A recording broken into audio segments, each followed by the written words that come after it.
बैल घरी सकाळपासून संध्याकाळपर्यंत बोट मोडते त्याच्या नावाने. काही ठिकाणी बायले भजनाचा नाद, हे आमचं तिच्या उडवावर बोटे टाकायला गेली. सगळं अनुरूप भेटणं. मग कर्दम ऋषीनं ब्रह्मदेवाला म्हटलं, देवा एक अनुरूप पत्नी दे. शुक म्हणाले, राजा देवहूतीचं आणि कर्दम ऋषीचं लग्न लागलं. एका पाठोपाठ एक नवकन्या झाल्या यांना, आणि यांच्याकडे माझे परमात्मा अंश रूपानं प्रगट झाले. बोलिये कपिल देव भगवान की जय. कपिल नावानं प्रगट झाले. ऐका ना दादा, भगवान कपिलानं जगतामध्ये सांख्य शास्त्र सांगितलं. सांख्य म्हणजे काय? नैनम चिंदन्ति शस्त्राणि नैनम दहति पावकान चैनम क्लेदयन्त्यागुण शोषयन्ति माहुता. हे सांख्य आहे. आत्मा अमर आहे, देह नाशिवंत आहे, हे जिथं सांगतं ना ते सांख्य शास्त्र. हा देह नाशिवंत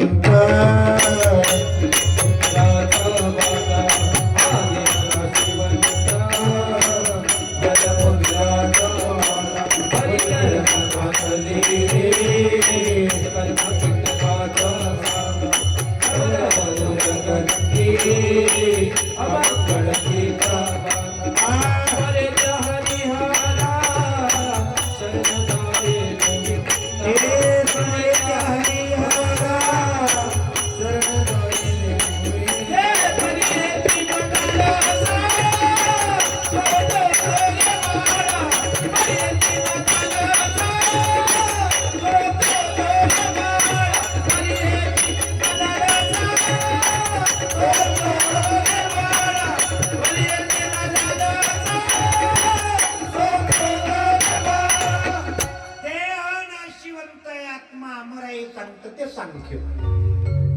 एक दिवस देव होती भगवान कपिला पुढे बसली आणि आपल्या मुलापुढे आई हात जोडून विनंती करत, महाराज आई बाळा मला काही उपदेश कर.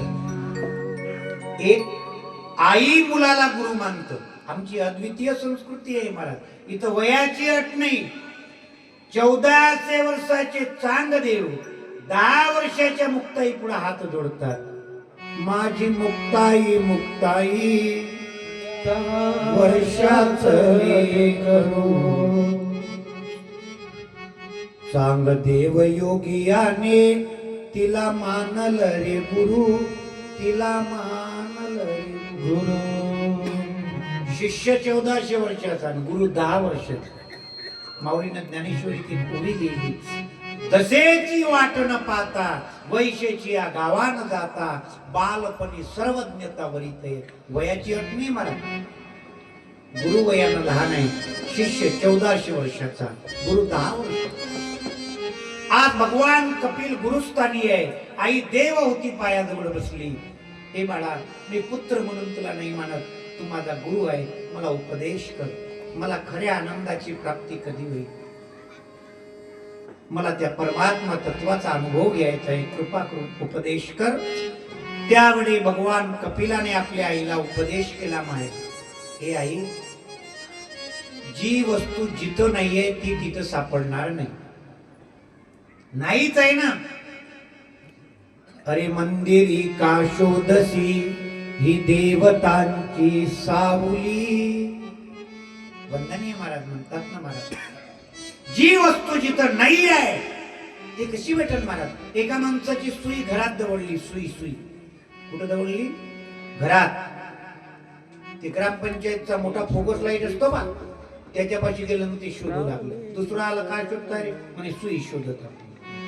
ते मदत करू लागलं, ते शोधे. तिसरं आलं, चौथा आलं, 10-12 जण 1 घंटा शोधले, सापडेच नाही. मग त्यातल्या एकाने विचारलं, दवडली कुठं होती बे? म्हणे घरात दवडली. मग येतं काऊन शोधता बे? म्हणे घरात अंधार आहे, येतं उजेड आहे, इथं लवकर सापडत. कुठे शोध? ए आई, तो परमात्मा हृदयामध्ये विराजमान आहे.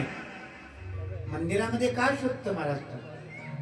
माऊलीनं ज्ञानेश्वरीत म्हटलं, एरवी सर्वांच्या हृदयंदेसी मी अमुक आहे ऐशी, बुद्धीस पुरे ऐरनिशी ती वस्तू का मी? तिळामध्ये तेल आहे की नाही? तिळात तेल आहे ना? आहे. दुधामध्ये लोणी आहे की नाही?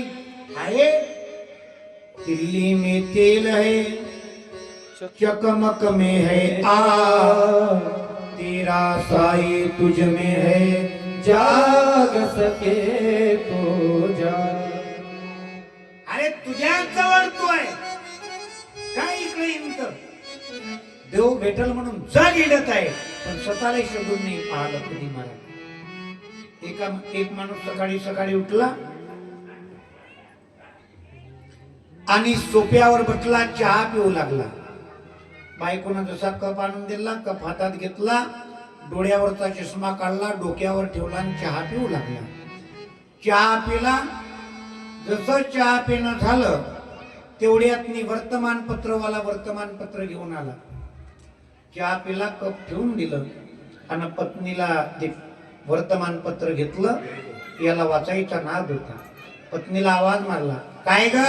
ती म्हणाली, काय चष्मा दिसला का माझा?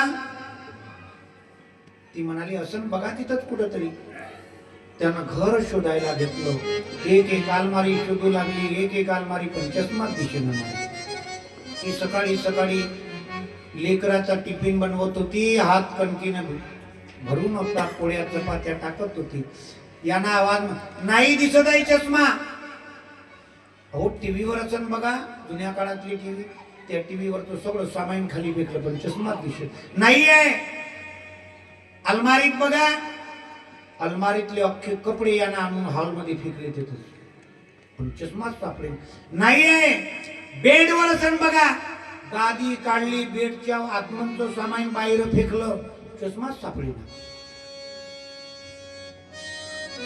याचा राग अनावर. ऐकलं का? चष्मा पाहून देते का नाही सांग लवकर. ती म्हणाली, कवाई असं तुमचं चपाती करताव, पोळ्या करताव, लेकराचा डबा करायचा, एक चष्मा बघणं होत नाही का? ती बाहेर आली, त्या हॉल मधला पसारा बघितला, हातात दगड घ्यावं ना आपल्या कपाळाला मारून घ्यावं असं वाटलं. ते सवारू मरे ना, हे पसारा करू कोण ठेव.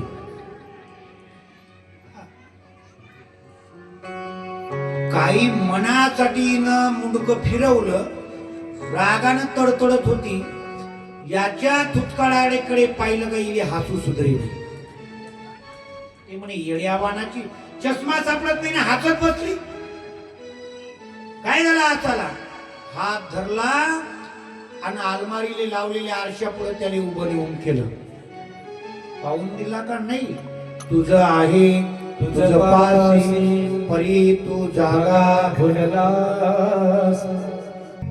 तैसा हृदया माझी राम ज्ञानोबाराय सांगतात, तुमच्या हृदयामध्ये तो परमात्मा विराजमान आहे.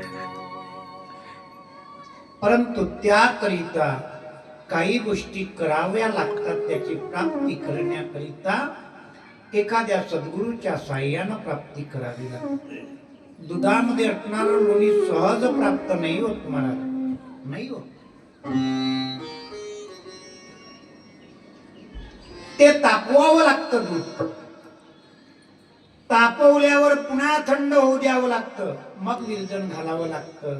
आणि विरजन झाल्यावर त्याला मंथन करावं लागतं. मंथोनी नवनीता तैसे गे अनंता,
यानंतर शुकदेव बाबांनी कथा पालट केली.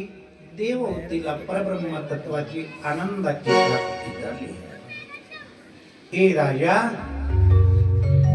प्रियव्रताची कथा सांगितली. प्रियव्रताचं लग्न इंद्रदत्त जयंती नामक मुलीसोबत. प्रियव्रत आणि इंद्रदत्त जयंतीला एक मुलगा, त्याचं नाव अग्निद्रा. अग्निद्राचा विवाह पूर्वचित्ती नावाच्या अप्सरेसोबत. अग्निद्रा आणि पूर्वचित्ती यांना एक मुलगा, त्याचं नाव नाभी. नाभीचा विवाह मेरुदेवी सोबत. नाभी आणि मेरुदेवी यांच्याकडे माझे परमात्मा अंश रूपानं प्रगट झाले. बोलिये ऋषभदेव भगवान की जय. आपल्या शेजारी एक जैन संप्रदाय आहे, आठवत असेल तर जैन. यांचे मुख्य प्रवर्तक भगवान ऋषभदेव आहे. ते नारायण श्रीमद भागवत. महाराज ऋषभदेवाचा मुलगा भरत अत्यंत तेजस्वी राजा होता. इतका तेजस्वी होता दादा, त्या राजाच्या तेजामुळे, वीरत्वामुळे आपल्या देशाचं नाव भारत पडलं. बोलिये भारत माता की जय. भारत देश हमारा